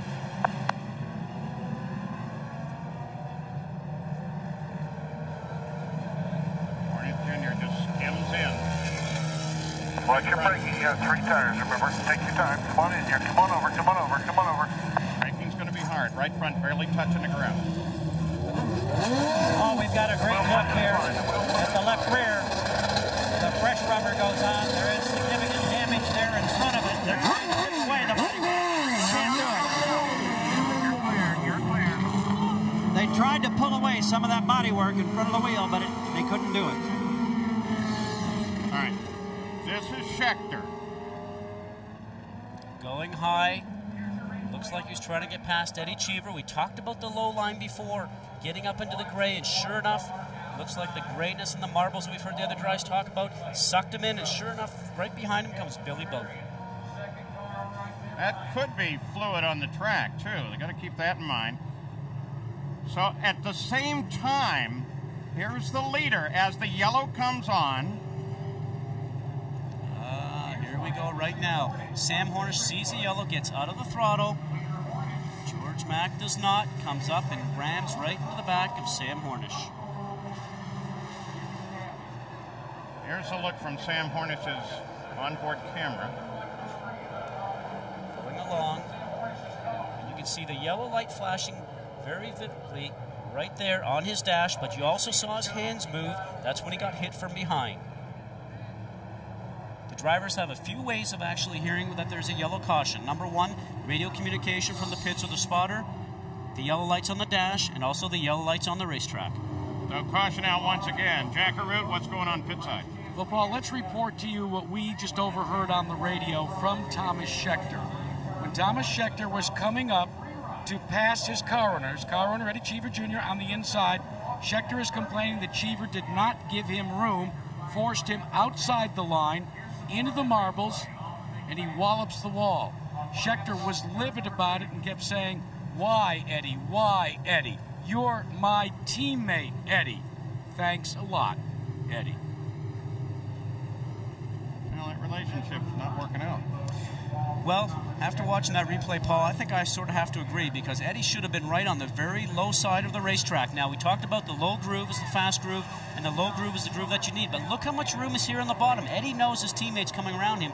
He should be right down near the blacktop, near the asphalt himself. He's left too much space here. Consequently, Schechter's trying to go around on the high side and gets off of the groove. Yeah, reference Ray Don just behind him there was keeping the car down, and Boat just ended up following Schechter up to the wall. Let's go to Gary Gerald. And in the Sam Hornish pit, Paul, you look down here is the damaged wheel that came off the left rear from Sam Hornish. But then if you swing over here, you'll see that there's a whole new left side pod standing by in the pits. I don't know that a decision has been made yet to come in and get this, but it is available in case the car isn't working the way they want it to work over the final laps. Jack? Well, Gary, normally in NASCAR racing, you'll see wheel donuts like this, but you seldom see them on race cars in IRL competition. This is on the side pod of George Mack, who collided right there with, at the time, your leader, Sam Hornish. All right, Sam Hornish Jr. back, damage to the left side, fresh tires. He questioned the control arm. There's Cheever. Remember that we're talking a team that this year, coming into this race, has 10 wrecked race cars. Very expensive. Going to be a long talk in the trailer between Cheever and his new protege. We've got another yellow. Eddie Cheever, second race of the season, second race that Cheever is involved with contact with the wall. Boy, that's heavy damage. That's going to be expensive. Oh! Whoa, whoa, whoa! There goes Cheever's engine. That was what we're worried about. Josh Lazier, who contact with Thomas Schechter. Yellow comes out. It's the leader again. Thomas Schechter into the wall. Oh! Hornish in trouble. He got tapped. The right in front of Eddie Cheever's car, collecting Hornish's car. Oh! And this time it's Eddie Cheever. Cheever physically is okay. Temperamentally, I'm not sure where he's at. Oh! Schechter! So close to the win again. Thomas Schechter has had an incredible early IRL career. Look at the statistics. We compare his stats through the first 10 IndyCar races with Mario Andretti, AJ Foyt, and Rick Mears. Schechter has 2 poles while the others had none. There are others that are leading, but look at the number of laps led by Schechter. 321 so far this year, but he has had 7 DNFs. Scott Sharp, Richie Hearn, and Alex Barron did not pit, so they are at the front of the field in the first 3 positions. Then comes Gilles de Ferry. Scott Goodyear. Hey, Scott Sharp, Scott Goodyear in the booth. We've seen a lot of guys have trouble on that higher line tonight. Is it finally getting some rubber down and going to work for you up there? Well, maybe for some guys, Scott, but it's awfully dicey up there. Every time I've gone up there, I've almost hit the wall. So we really seem to be working better with the Delphi car on the bottom, but Delphi guys, Tom Kelly and everybody's giving us a great strategy to put us in this position, see how long we can hang in there. And Scott, you've got 25 laps here almost for the race to finish. Do you guys need another pit stop? Oh, we're good to go. Good luck. Hey, Scotty. 1 to go, 1 to go. That's fascinating. They're good to go. They're, according to Scott, they're 47 laps out from their last stop, according to our calculations. Wow. Chevrolet Corvette pace car down off the course. We're going to go. We're going to go. I'm figuring that he's going to be running mid-60s, high 60 laps in a tank full of fuel, so we're going to see what's going to happen here. A little gambling, possibly? Oh, I think so. There's the restart order. Sharp, then Hearn. Both of them 47 laps since their last stop. Barron is actually third. He's 42 out. Everybody else just stopped. And Paul, obviously for Hornish, they elected to not change that side pod on the left side. They leave him out. And the only question there is whether or not there's a control arm problem. Hornish said he thought there might be. There could be, but we won't know until we get this thing back up to speed. Look at Hornish. As the green's out, Sharp leads it. Boy, they go 3 wide. Whoa, whoa, whoa, stand down, Efrena. And he follows up Lazier.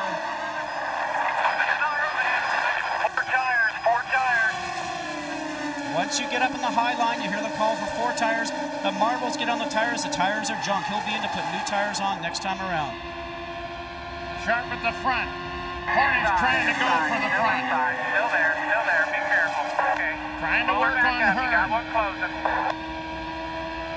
Gotta be looking and inside. that's the Farron inside. Duck in behind him, don't race him.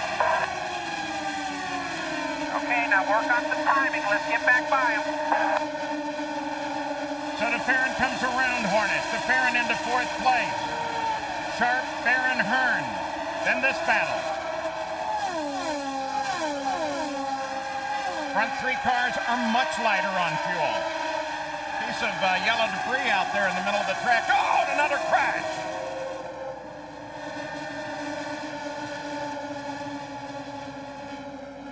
That was a hard impact, Paul. A lot of... And it's Buddy Lazier.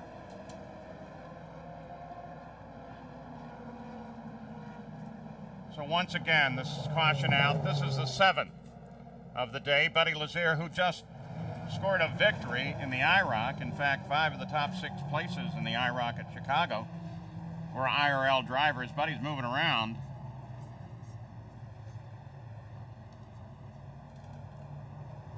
Well, obviously, Buddy is he's at least conscious, and they go to work with him there. We'll wait to hear what the story is on Buddy. So now with just 18 laps to go, the caution is out. So we'll go back and look at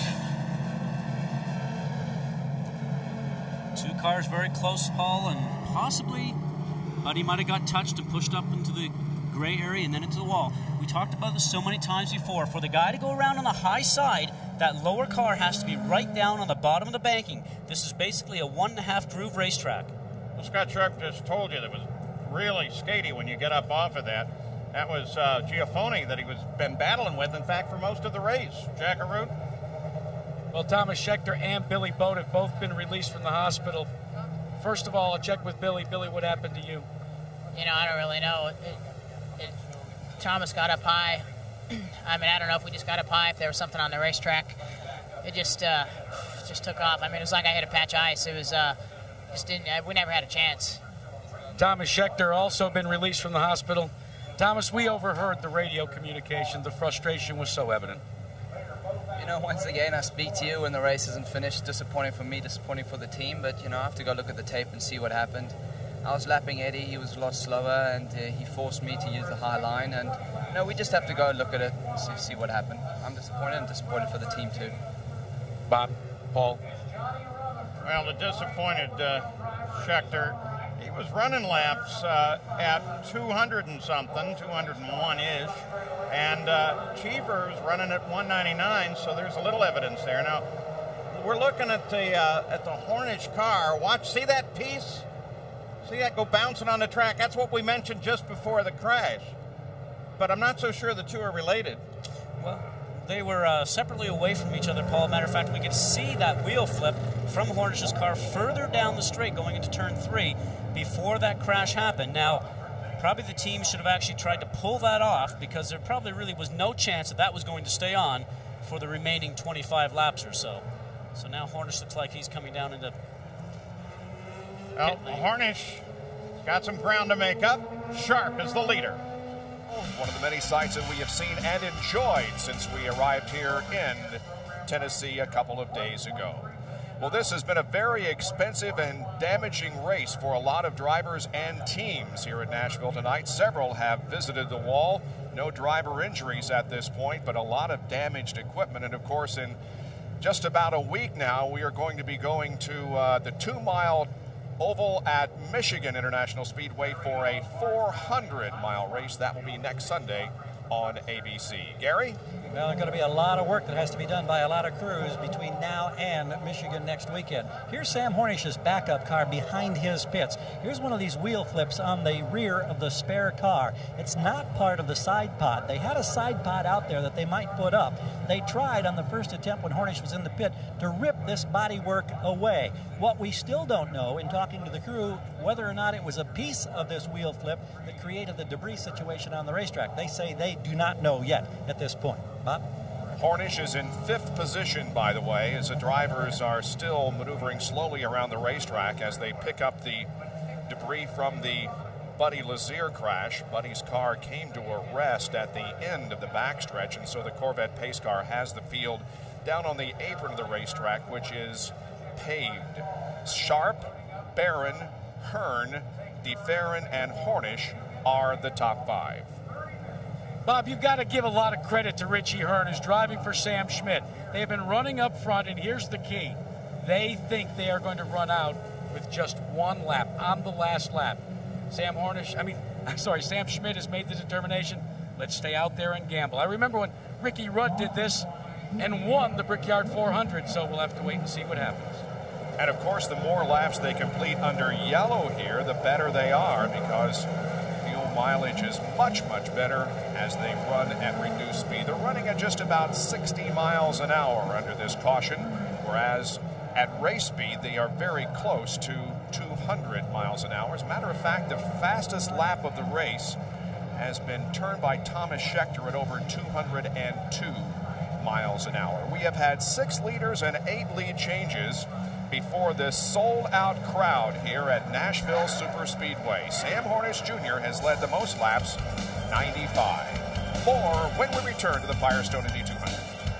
We're at Nashville Speedway, the Firestone Indy 200, the Indy Racing League, getting ready to go green. It'll be 11 laps to go for Scott Sharp, the leader of the race, who is very, very close on fuel to the 200th lap. Now, oh, so close. Back to the green flag. We race again. Everybody works for position. On board, Sam Hornish Jr. He's 5th. Whoa, look how tight there on Tony Renault on the right side. Clear, 1 car. Ends up going safe. Here comes Barron. He's trying the leader. Alex Barron takes the lead from Sharp. Both of these cars light on fuel, though. Perfectly timed, Paul. A nice move. A nice run off of corner 2. Got the draft going down the back straight. Slipstreamed and caught him underneath. Richie Hearn and Sam Hornish. Hornish gets around Hearn. Hornish now to 4th. 10 laps to go, Sam. 10 laps to go. Plenty of time. Hunter Carter's definition of plenty of time and mine are 2 different definitions. Well, you get around here in just about 20-odd seconds a lap. I'm not sure there's a whole lot of time left, but seems like an eternity sometimes in racing. Here comes Jill DeFerrin, driving for Marlboro Team Penske, trying to close on 2nd place Sharp.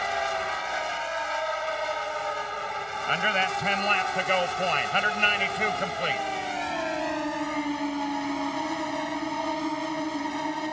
Hornish coming in there on DeFerrin.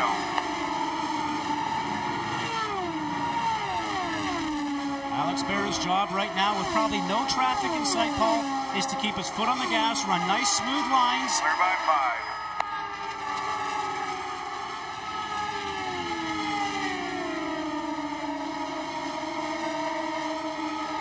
Barron's railback car, almost a full second ahead of this fight now.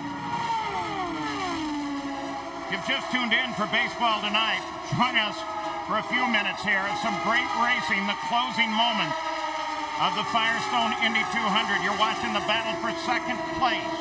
Sharp, DeFerrin, Hornish. There's the leader, Alex Barron, the railback car.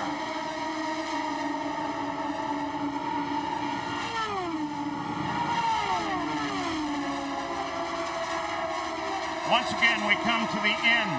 And caution! And it's Jeff Ward. Jeff Ward with a quick spin. Doesn't appear to touch anything. Yeah, I'm all right. Car running? The yellow flag comes out as the leaders go flying past. That's Larry Blair, the car owner there. For Alex Barron's car. And if this yellow stays out, he's good. Have to go green. We may have to go green. And if he does have to go green, this yellow is helping that whole fuel situation. Very likable Alex Barron, trying to become the 4th first-time winner in the last 5 races in the Indy Racing League. Junk on the racetrack, buddy. No flats. Alex Barron. Yeah, it doesn't look like there's a lot that came off the car. Barron works on go-karts.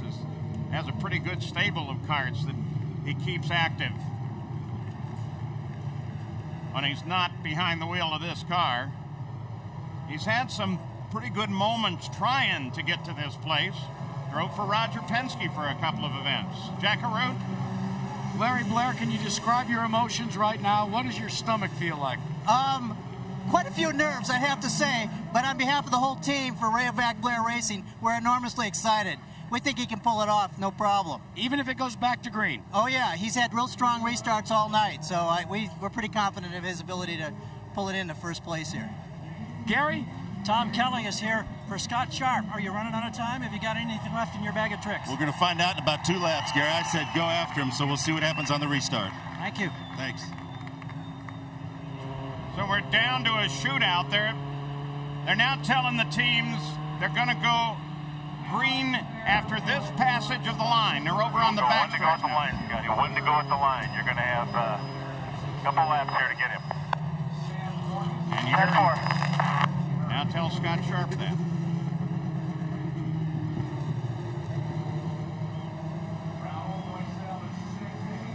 So now it's all up to Alex Barron. Imagine the pressure, Scott. I can tell you from the driver, Paul,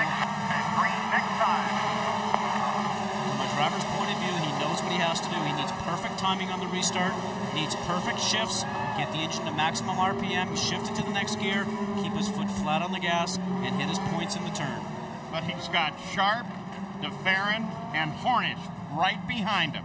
Well, this is the time that you go like a scared rabbit, I can tell you from experience. You just want to get up, get going, and hope that these guys behind him will all start fighting for the second position. Worst thing you can do is look in the mirrors? You're not looking in the mirrors right now. You're focusing solely on what's going on. Your heart's racing. I tell you, your palms are sweating. And for his first win possibly coming up, he's anxious. Here's the key. He picks the pace up. He starts to pick it, looking for the green flag. Green is out. Go. Green. He gets a nice restart. DeFerrin comes in, trying to work on Sharp for second. Sharp takes him all the way down to the asphalt on the inside. What a nice move by DeFerrin. Just sliced through there. Here's Hornish now trying to get Sharp. DeFerrin into second. Barron's still the leader. Got one looking. Looking. Keep going. Alex Barron is still leading and pulling away. Alex Barron now sees the white flag. 1 lap to go. Oh, this is great.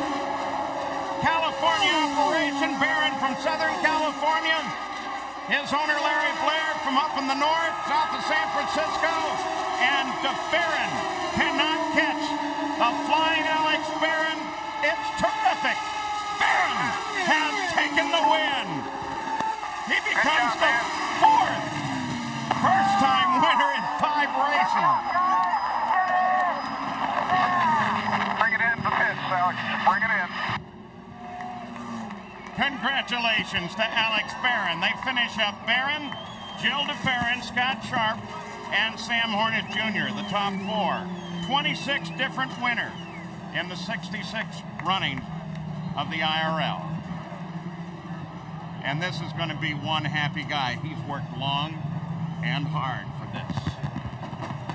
Fireworks go off overhead. Alex Barron has taken the win. What a tremendous finish, Paul. And you know something? It couldn't happen to a nicer guy.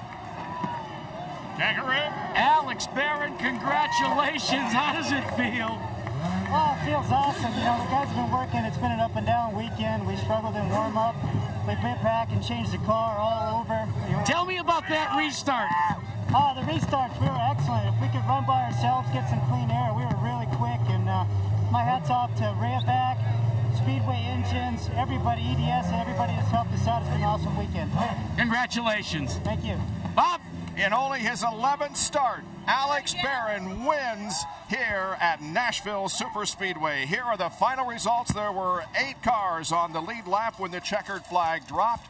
with Jill DeFerrin coming home in second position. As far as the point standings are concerned, going to Michigan, DeFerrin has the points lead over Castro Neves and Hornish. There's a 17-point separation between first and third. Join us next Sunday, July 28th for Indy Racing Today at noon, 9 a.m. Pacific on ESPN2, then the race at 3. Next Sunday on ABC, that's 12 Pacific. Coming up next, baseball tonight. This has been a presentation of ESPN, the worldwide leader in sports. For more, log on to ESPN.com.